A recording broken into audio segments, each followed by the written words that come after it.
जय श्री कृष्णा दर्शकों, स्वागत है आप सभी का इस चैनल व्रत महिमा त्योहार पर। कहानी बहुत ज्ञानवर्धक है, इसलिए कहानी को शुरू से अंत तक सुनना। राम रावण का दामाद तो लड़ाई कैसे हुई, सीता लक्ष्मण की बहन तो भौजाई कैसे हुई। अब सोचने वाली बात है कि राम रावण के दामाद थे तो लड़ाई क्यों हुई।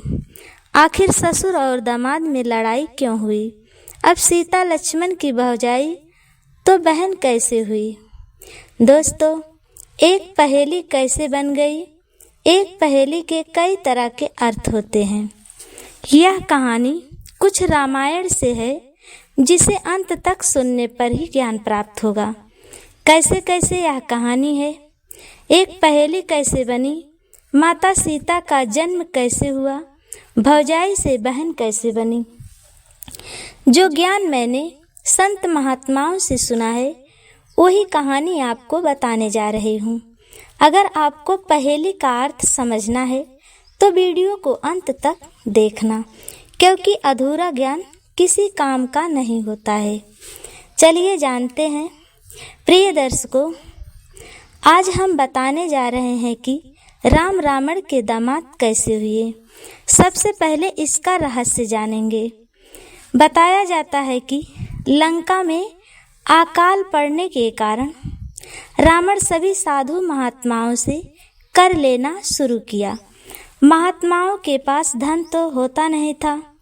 ये रावण जो था अत्याचारी तो था ही।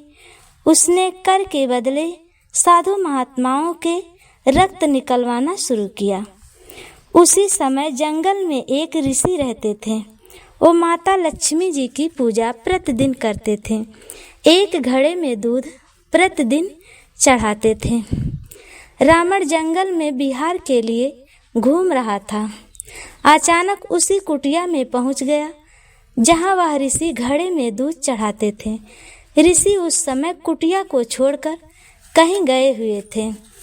तब रावण उसे कुटिया में जाकर देखा तो उसमें एक घड़ा था। उस घड़े में थोड़ा सा दूध था। उसी घड़े में सभी महात्माओं के रक्त इकट्ठा करके घड़ा को भरकर घर लाया। मंदोदरी से कहने लगा कि ये विष है, इसे संभाल कर रख दो, किसी के हाथ ना लगे। मंदोदरी ने उस घड़े को विषैला पदार्थ समझकर रख दिया। ये रावण जो था पराई स्त्रियों के साथ वन विहार करने के लिए जाता था। मंदोदरी को अच्छा नहीं लगता था। दोस्तों, ये तो आप जानते हैं, स्त्री सब कुछ बर्दाश्त कर सकती है, दूसरों के घर चूल बासन कर लेगी, लेकिन पति किसी और स्त्री के साथ विहार करे, एक कभी नहीं सह सकती। ये देखकर मंदोदरी को बहुत गुस्सा आता है। मंदोदरी ने सोचा, हमारे पति विषैला पदार्थ देकर गए हैं, इसे पीकर क्यों ना मर जाऊं।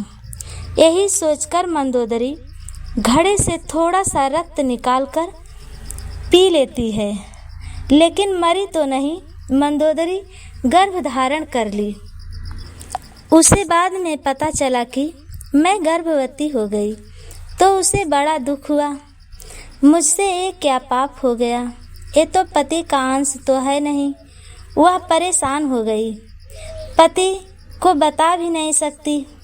वह सोचने लगी कि जल्दी से इस गर्भ को गिरा दूं तो ही अच्छा होगा, नहीं तो पति रावण को इस बात की पता चल गई तो वो ना जाने क्या करेंगे।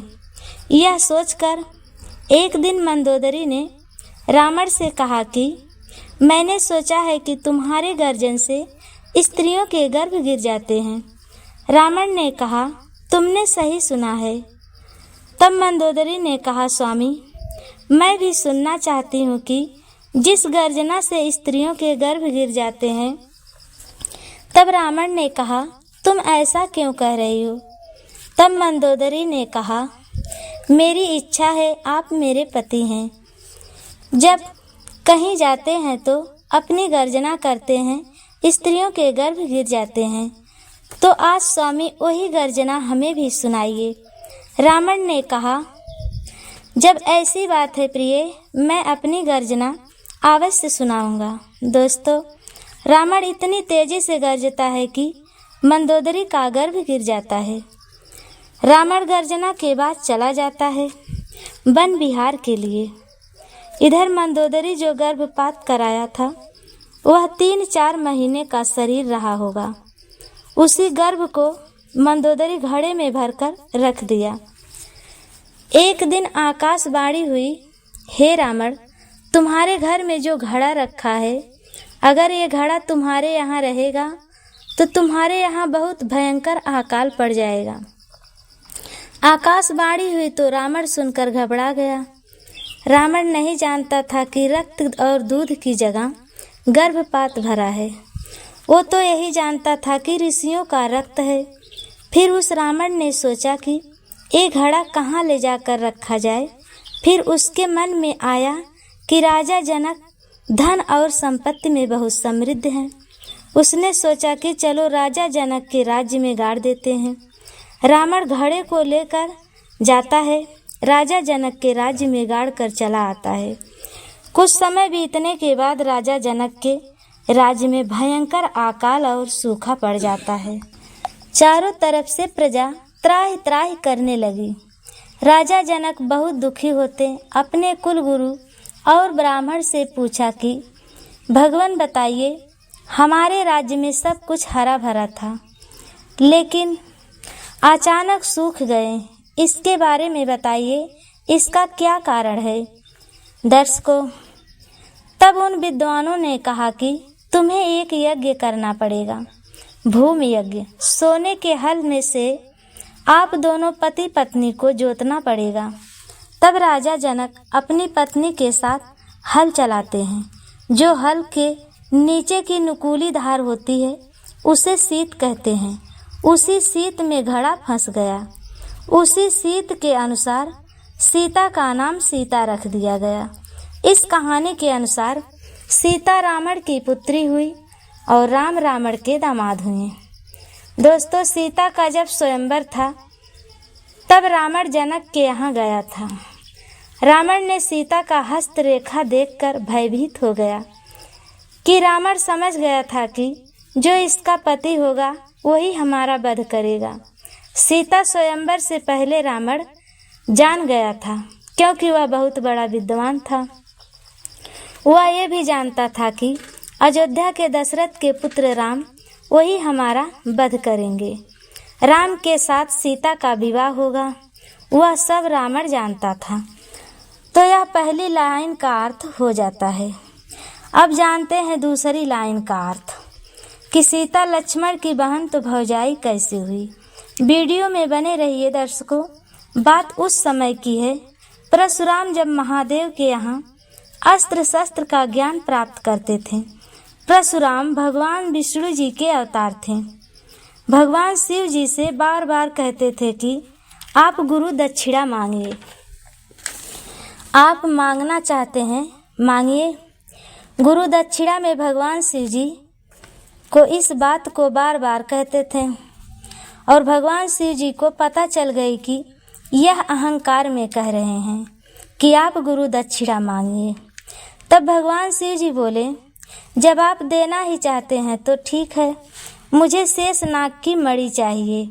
यह शब्द सुनकर शेषनाग, पृथ्वी, सभी देवता घबरा गए कि अब क्या होगा। तब माता पृथ्वी ने कहा कि मुझे शेषनाग की मणि चाहिए। यह शब्द सुनकर शेषनाग, पृथ्वी, सभी देवता घबरा गए कि अब क्या होगा। तब माता पृथ्वी ने कहा, ठीक है, मैं एक बूढ़ी का वेश बदल लेती हूँ। शेषनाग एक छोटे बच्चे का वेश बनाकर परशुराम जहाँ जा रहे थे तो रास्ते में वही पृथ्वी देवी शेषनाग को, बालक को गोद में लेकर बैठी थी। जब परशुराम ने आते देखा शेषनाग को बालक के रूप में तो रोने लगे। भगवान परशुराम पूछने लगे कि तुम्हारा बच्चा क्यों रो रहा है।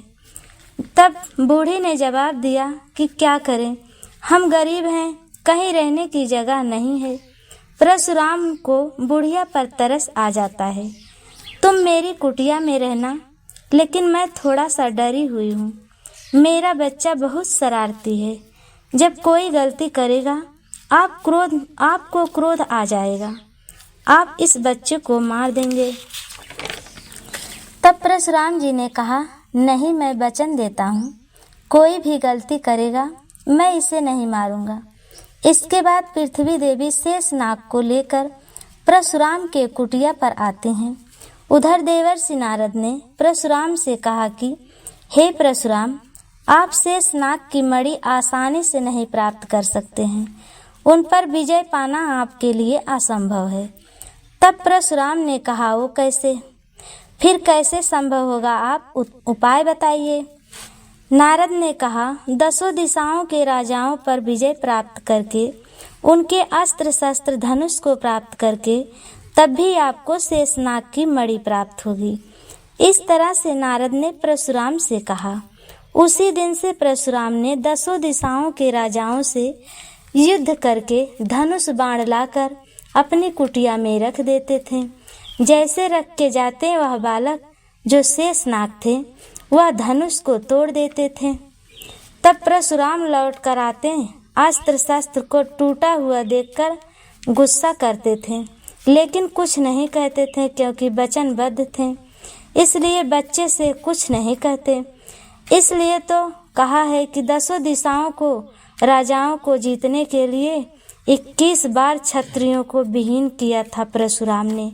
शेषनाग के मणि को हासिल करने के लिए परशुराम की यह इच्छा पूरी नहीं हुई। दर्शकों, वही शेषनाग लक्ष्मण बनते हैं और परशुराम धनुष यज्ञ के समय लक्ष्मण यही वचन कहते हैं कि बहुत से धनुष मैंने तोड़े, तब आपने गुस्सा नहीं किया। इस धनुष में क्या ऐसा रखा है कि आप इतना क्रोध कर रहे हैं? जब सोने के धनुष राम ने तोड़े थे, तब लक्ष्मण ने यह शब्द कहा था। शेषनाग पृथ्वी माता के पुत्र बने। माता सीता का जन्म पृथ्वी से ही हुआ था, तो पृथ्वी माता सीता की माता थी, तो शेषनाग और माता सीता का रिश्ता भाई बहन का हुआ। और जब शेषनाग लक्ष्मण बने तो इस रिश्ते से भौजाई बनी। तो दूसरी लाइन की पहेली का अर्थ यही है। दर्शकों, वीडियो पसंद आए तो लाइक सब्सक्राइब जरूर करना। कमेंट में जय श्री राम अवश्य लिखना।